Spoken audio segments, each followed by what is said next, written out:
What's up YouTube, I'm just another guy and welcome back to my rise to fame. So here we are, the 8th of October, we're at our Brazil Superclásico final against Argentina. So I'm going to use this, of course, a chance of an update and a final to give you sort of how we're doing with Chelsea and give you an update on that side of this save before we go on to Brazil and before we talk about Brazil. So let's go into the competitions. So in the Premier League, we find ourselves top of the table with 6 wins and 1 defeat in 7 games. It's been a very good run recently. We're looking really strong. We've also won both of our games in the Champions League and find ourselves through to the Capital One Cup 4th round. So things are looking good on all fronts right now. You know, putting in some really good performances as of late as well. So let's run through the fixtures. In our first league game of the season, which you didn't see, we actually won 3-0 against Everton in a very comfortable performance. We completely dominated the game. Cabba's double as well as Eden Hazard getting one in between Cabba's brace helped us go on to win this game 3-0, and like I said, we thoroughly deserved it. We were all over them from start to finish. Next up, we played Crystal Palace, and this was a surprisingly more difficult affair. Not because, again, we didn't really dominate the game, because we did from start to finish, but the fact is Crystal Palace scored 2 goals, and they actually got one back in the 48th minute after we did take a 2-0 lead, with Luis Santos getting his first ever goal for the club, and Marcos Parker getting his first goal of the season. Cabba pretty much secured the 3 points in the 68th minute, although they did continue to press and push forward, and in the end, it was Tom Pettersson's injury time goal, which led to like a tense, I think it was an extra minute or so left in the game, but you know, with the third, it should have been enough, and it was. So another good victory. Then we came up against Man U yet again, and we just fell apart in this game. We didn't turn up. We were shocking, absolutely shocking. Maurice had a bad game, Ferreira had a bad game, but they had a bad game come the 90th minute mark. Everyone out there, apart from Victor Wanyama, had a shocking game. Again, sorry about that noise. But had a shocking game. And when you have Phil Jones score 2 goals against you, you know you've got something wrong. So yeah, I mean, I just couldn't explain this. It was embarrassing, really embarrassing, and I had to turn it around. We really did. But after that, we had a big international break, and of course, the transfer window shut in between that time. Like I said, the international break, you get your Champions League draw, and then you start your campaign, and then you start back again, you know, until your next international break. And basically, when the transfer window shut, I had a lot of people tell me they weren't happy. So here's a few. I don't know my promises. I don't know my promises up here anymore. But basically, Subotic come forward to me in the transfer window and said, look, you've not got enough competition here. And I was like, what the hell? It's a bit weird. Oscar said we didn't have enough squad depth. Stones said he wanted to leave, I believe. And then Campbell, one of our backup players, I believe, as well, Jim Campbell, said he wanted to leave because of lack of first team football. So I had 4 people wanting to say that, saying things. And I weren't selling anyone. I wasn't bringing anyone in. So then 4 people said they weren't happy with me. Oscar especially caused a fuss. It actually led to 3 people stepping forward and saying they weren't happy with the situation. And I managed to calm them 3 down. But then there was this big ruckus. They said I couldn't handle the dressing room. The press said, are you worried about losing your job? In terms of the boardroom thing, on here, this squad harmony was actually really low, and I was getting worried because I'd seen on a previous save, another save that was uploaded on YouTube on the 433's channel, he actually got sacked through squad harmony problems. So I was really worried. And the thing is, last year squad harmony was the best thing, the highest thing on this page. It was one of the reasons they said I did as well as I did last year, is because the squad harmony was so high. And now it's back at 50%, so it's back up to a normal level. But yeah, it was really worrying, and it was really important after the international break that we came back and instantly kicked on with our season, because if I had a few bad results, I could have seen myself getting sacked. And as you can see by some of the results we've got coming up, it really went our way. 6-1 against Newcastle, a brilliant performance from the team.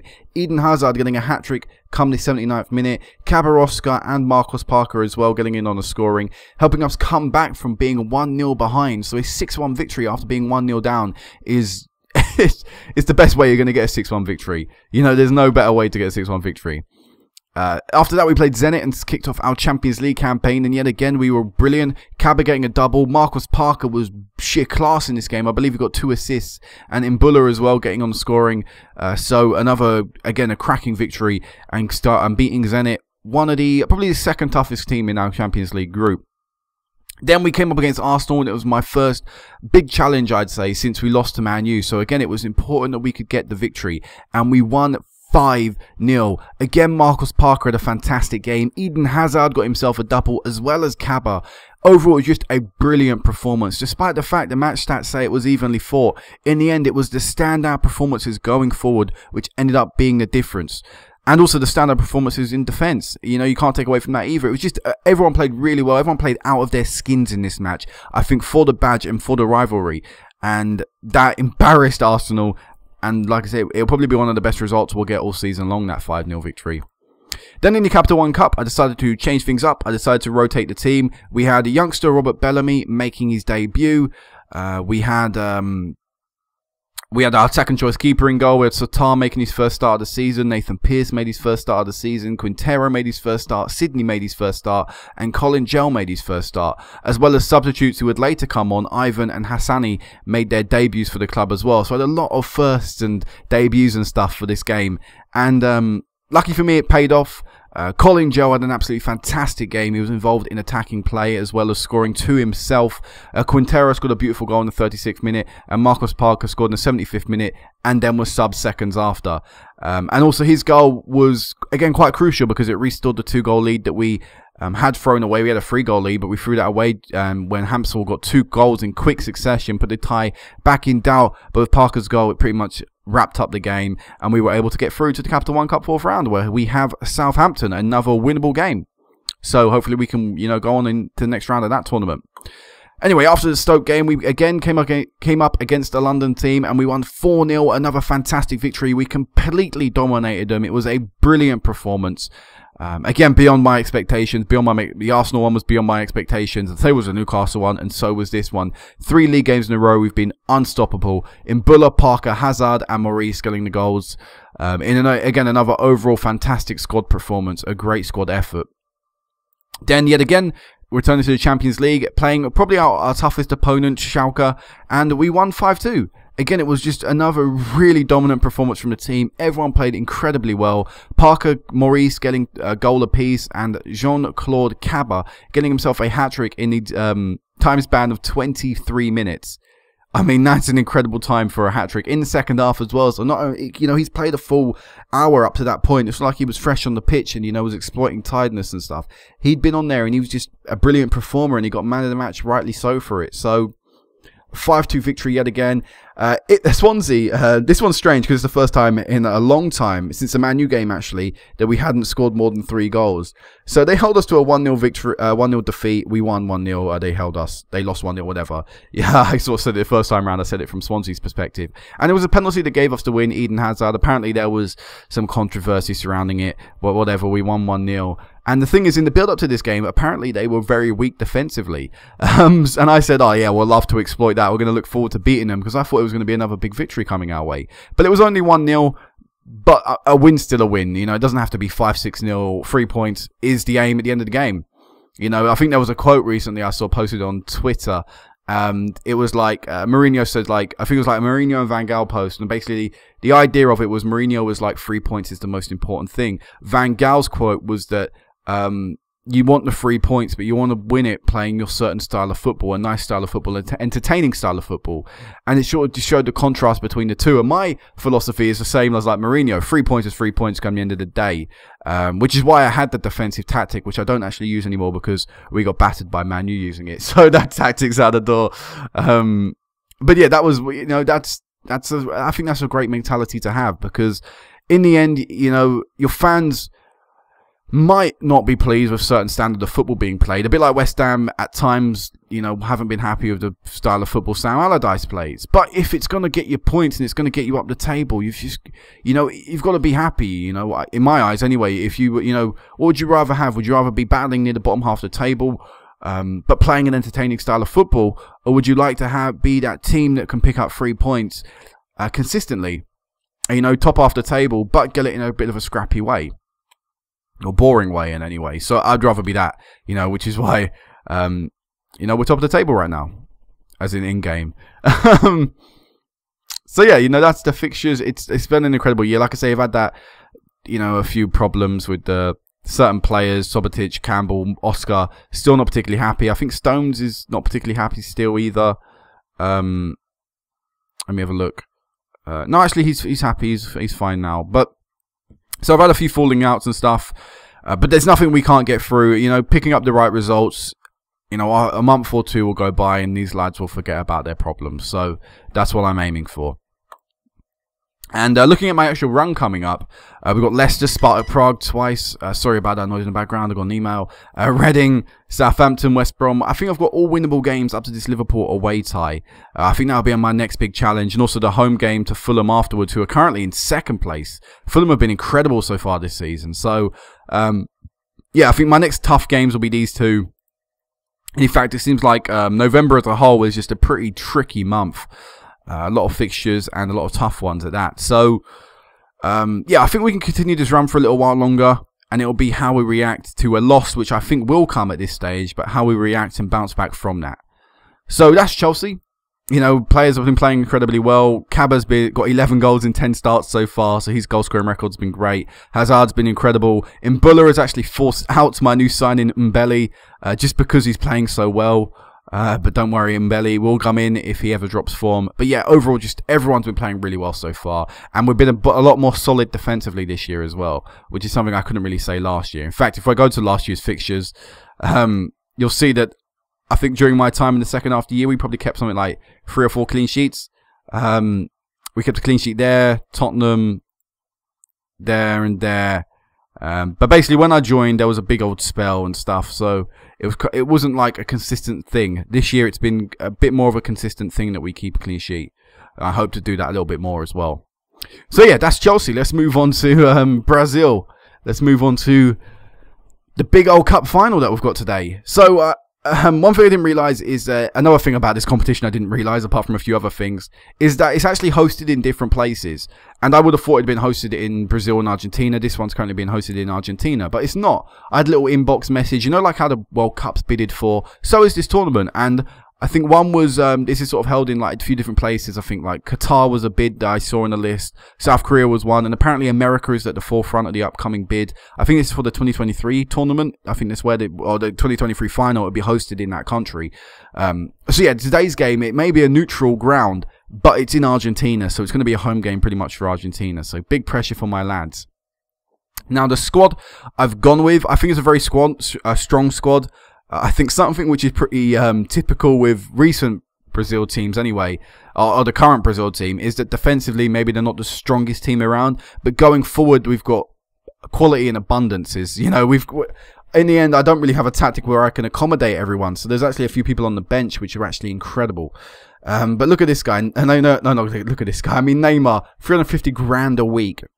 Incredible player. I actually dropped him as captain. He was captain.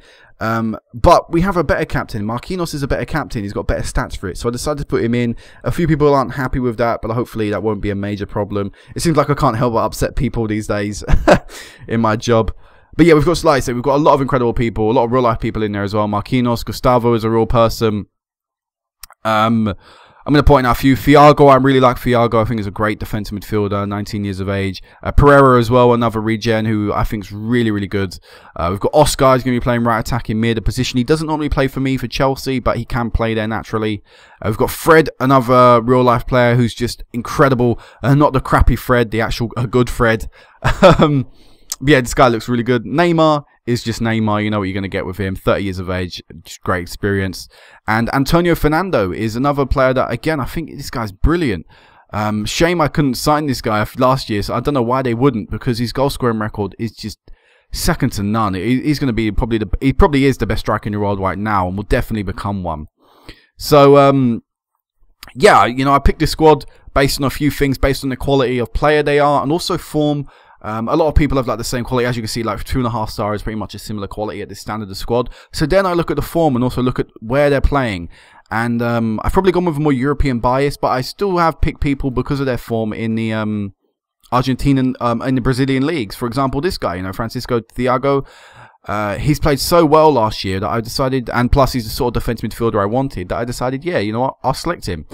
Apparently, I kicked up a bit of a fuss because I've selected a few people that maybe wouldn't be selected otherwise. As you can see in my starting 11 today, I've got Hugo making his debut. I've got this guy, Dequino. I don't really know how to pronounce this guy's name, sorry. D'Aquino, I think it's pronounced. He's going to be making his debut as well, getting his first ever cap. Wendell is going to be getting his first ever cap. Francisco Thiago is getting his first ever cap. I think Piero is getting his first ever cap. He is. Fred's not. Antonio Fernando is getting his first ever cap. My backup goalkeeper has only got 3 caps. That caused a bit of a fuss. This guy's only ever got 1 cap. My backup left back's only ever got 1 cap. Lucas Silva's got 40 caps. Who else hasn't got a few caps? I think Miranda only got 5. Basically, you know, my lack of experience and the fact that I'm giving so many people their first ever call-ups has caused quite a stir in the nation. But hey, you know, if I think these players are good enough, I'm going to play them. You know, it doesn't matter how young you are. If you're a good player, you're a good player. You know, and that's my mentality. So, Argentina, Brazil, we're the holders. We want to continue to win it. I want to get a trophy. I want to end my successive final defeats. The tactic I'm playing is the same as the one I've got at Chelsea. So, you know, I'm not going to go into that detail. I've already done it on a previous one with Chelsea.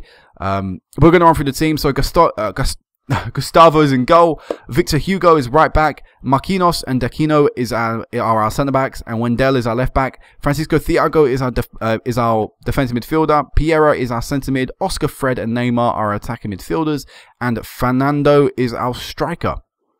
Let's go into this game. Come on, Brazil. Let's win this cup. So it anticipates a nervy game, which will go to penalties. Oscar is getting his 100th cap, which obviously I'm thinking, and I think I've picked the team which is the best chance of winning. And also says, you know, change the tactic. I've picked a tactic I think gives us a chance of winning. And of course I understand how the fans feel. I'm incredibly nervous myself. Clash of DTs still often heated affairs. It's important that we stick to our game plan and not to get distracted. So Lionel Messi is still playing for Argentina. Bear in mind, Messi at this point will probably be like 36. He's 35, so Messi is not the young whippersnapper he once was, but he's still a very good player. And there are, of course, still a lot of real players in that team as well, including our left mid, sorry, Parker is our player. He's going to be featuring in this game. So let me just have a look through. We are going to let Emerson do the tactic, and apparently we're considered underdogs here, but I don't really see that. I think we should go out there and look to smash them. Come on, Brazil. Let's do this. The last final I was in on an international stage, I won. I'd like to keep that record up, if at all possible. So, no pressure for the lads. Big ball forward, trying to find Antino Fernandez, who's chasing down, but is unable to get the through ball. I don't know what's up with the camera angle. Looks a bit weird. I guess it's just because of the stadium we're at, maybe, or something. Anyway, Fred with the ball in the centre of the park. A bit of a tackle fest going on. Now Parker has it. Normally I'm cheering him on. He's been on incredible form this year as well, Parker, for Chelsea, for us. But hopefully we can keep him quiet today. Anyway, Neymar with a long shot, and it's just over the bar, but Neymar with the first sort of chance of the game, and it falls to us, so that's nice to see. Let's hope we can get a few more shots away. Half an hour is gone, and we've not seen another highlight, so it has been quite a nervy affair, as the journalist predicted in the pre-match. But it's definitely Argentina currently playing better out of the two. Doing well so far. Let's encourage them. We don't want to dishearten them too much. I love the fact that everyone's match fit. You know, we've not got an end of season. This isn't end of season. This isn't start of season tournament. It's mid-season tournament. So everyone's just hit that proper peak of match fitness, but no one's getting to that stage where they're too tired. In fact, Neymar could have a chance here. It's been cleared away by the goalkeeper. Let's see if we can get this one back at him. We can't. Romero challenging in the centre of the park. We do get it back into defence, but poor pass, and this could actually be a ball over the top. It's just over the bar from Argentina, and we live to survive that scare. Fernando is not having a great game up front by himself. I think we're going to take him off. I think his debut is going to be cut short to the hour mark. It's just about now. Who do I pick? Do I pick Eduardo? I don't pronounce this guy's name. Eduardo? Do I go with him as maybe a complete forward up front? Or do I want to go with Barbosa?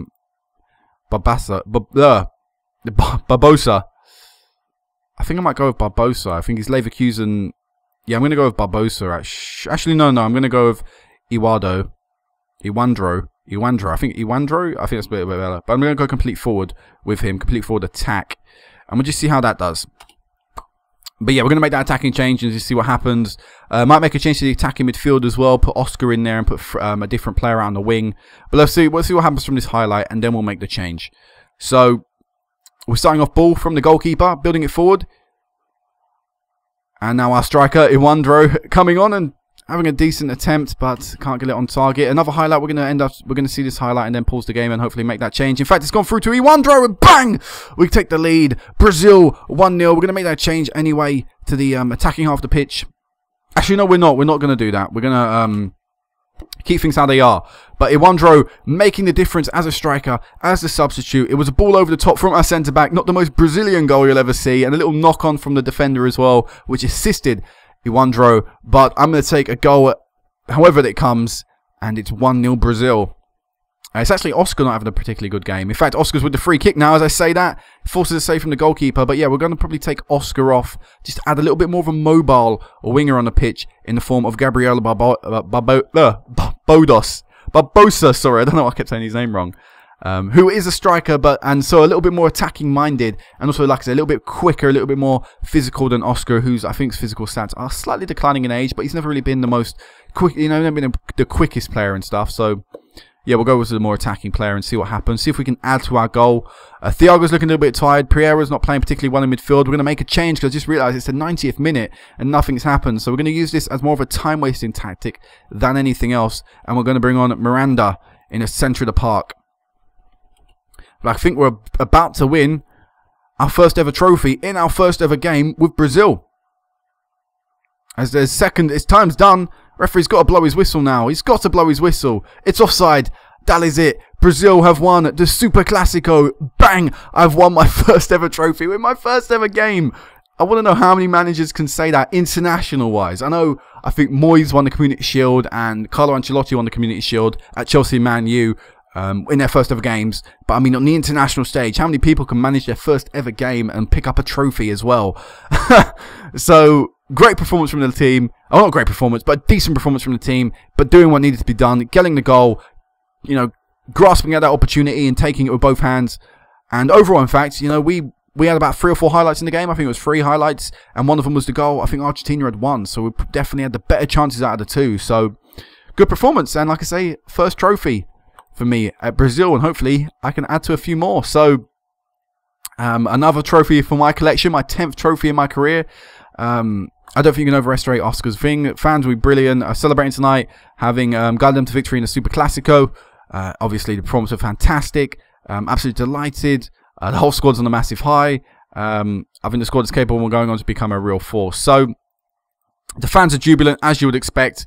Like I say, my first ever game in charge. There couldn't be more on the line unless it was a World Cup or it's probably a Copa Americana.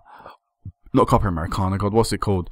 Copa America final. There couldn't probably be a bigger final. So yeah, that's me done for a long time, for a while in Brazil. I think the next tournament to come up is the Copa America, which was last hosted in 2019. So yeah, that is the next thing to probably come up. It'll be drawn at the end of the month, so it'll be interesting to see, who we get in the groups and stuff. But I'm confident. I'm confident we can go on and win that tournament. We've probably beaten the toughest team we could possibly face, Argentina. I'm not too sure how strong Colombia and Chile and who's another pretty tough team. Ecuador are. Who's another pretty tough team? Uruguay, Mexico playing this tournament. So there'll be a lot of tricky teams we have to overcome. Like I say, I am confident that we can do well. And I'm not sure when the World Cup qualifying will start either. That starts actually pretty soon. It'll actually be drawn at the end of the season and we'll start next year. So, things will start coming thick and fast. So I'm looking forward to it with Brazil. I really am. Chelsea's going pretty well, apart from the bit of problems going on in the with the squad and stuff, the harmony. But apart from that, it's going pretty well. So let's go on this Hall of Fame and have a look. Did we pick up any for this for that win? I think we did. I'm not sure what we had last time. In fact, a better way to do this is to go on the continent and go into South America. Did we pick up some points for that tournament win? We did. We picked up 24 points for a international trophy. The first in Brazil, obviously winning a lot of them. South America, winning a lot of them isn't going to get us up the South American leaderboards very quickly. But in terms of Worldwide Hall of Fame, we now have 424 points, not too far off, bailing on there. A couple of good years with Chelsea and getting a getting all 3 possible trophies with Brazil. You know, another Superclásico next year because they're a yearly event. Them, you know, a World Cup and a Copa America with Brazil. That'd get me right up there. Where's Jose Mourinho at? I just want to see something. He's currently not managing, so that's good. We can gain on Jose Mourinho. Who's top? See, Pep Guardiola is second, obviously. Very close to beating Sir Alex Ferguson, but he's at Arsenal. So I will do everything in my power, hopefully, to stop Arsenal winning trophies. Ancelotti's retired. Van Gaal's retired. He's retired. He's retired. Mourinho retired. He's retired.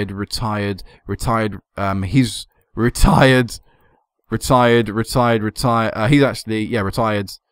Luis Enrique is a real manager, and Spain retired. So in fact, out of the whole top 20, there's only 3 people who are currently managing, and one of them doesn't have a job. And one of them's at Arsenal, so we all know that that's not going to exactly bring you many trophies. So, yeah, I'm actually confident that we could top this Hall of Fame, because no one looks like they're going to be competing with us. In terms of nationality, very close on getting on there. Gordon Milne is bottom of that. So I think I pronounced his surname correctly. So hopefully we can get on there very soon. I'm confident we can. You know, like I say, currently top of the table with Chelsea. Who's to say we can't go on and win the Prem this year? Champions League, I think, was a little bit unlikely, but I'm going to obviously try and do what I can. Capital One Cup, I'm going to try and win that. FA Cup, we're going to try and win that. And like I say, with Brazil next year, hopefully Copa America could be added to the list. So until next time, guys, I don't know when that may be. It obviously won't be involved with Brazil. It'll probably be more around Chelsea's fixtures list. I might meet you for the City game. I might live com the Man City match. So, decent chunk of games. I'll do it before December, because then next time I'll meet you back will probably be around February time, after the transfer window is shut and everything. So, yeah, I think that's a good time to meet you back next. So, until the Man City game, peace out.